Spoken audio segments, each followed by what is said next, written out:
জন্ম তারিখের পর হচ্ছে আমরা এখানে আধার কার্ড নাম্বার লিখব।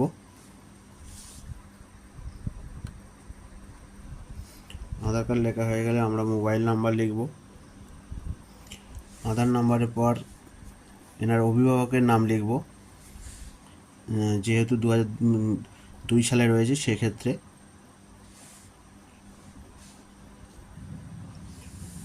অভিভাবকের নাম লিখলাম। অভিভাবকের এপিক নাম্বার যদি থাকে লিখব, এক্ষেত্রে এনার নেই, সেক্ষেত্রে আমরা লিখব না।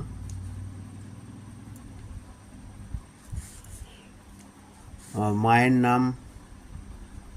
নাম লিখব আমরা। মায়ের আমরা নাম লিখলাম, মায়ের এপিক নাম্বার নেই, আমরা লিখব না। স্বামীর নামটা লিখব।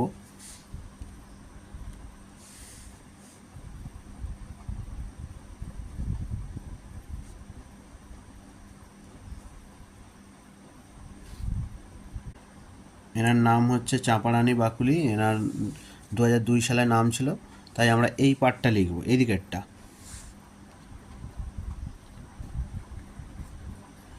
এরপর এনার এপিক নাম্বারটা আমরা লিখে দেবো 2002 সালে যেটা ছিল।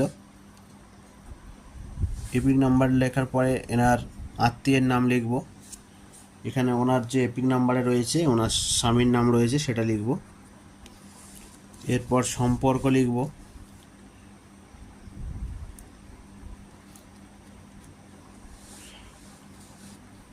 এরপর জেলার নাম লিখব।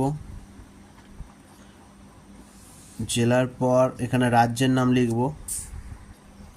রাজ্যের পর বিধানসভার নামে আমরা লিখব। এরপর বিধানসভার নাম্বার লিখব 178। আগে চণ্ডীতলার বিধানসভার যে নাম্বার ছিল 178। আমরা অংশ নাম্বার লিখব, ক্রমিক সংখ্যা লিখব।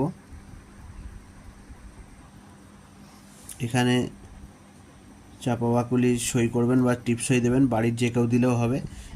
আর এখানে বিএলও সাইন করবে।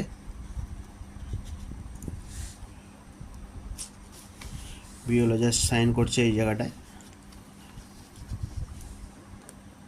আমরা প্রথম থেকে একবার দেখে নেব। প্রথমে এখানে ছবি, তার জন্ম তারিখ, আধার কার্ড, মোবাইল নাম্বার, স্বামীর নাম বা অভিভাবকের নাম। এখানে বাবার নাম নেই। তারপর হচ্ছে ওনার এপিক নাম্বারও নেই। মায়ের নাম, স্বামীর নাম চাপারানী বাকুলি, এপিক নাম্বার, আত্মীয়ের নাম।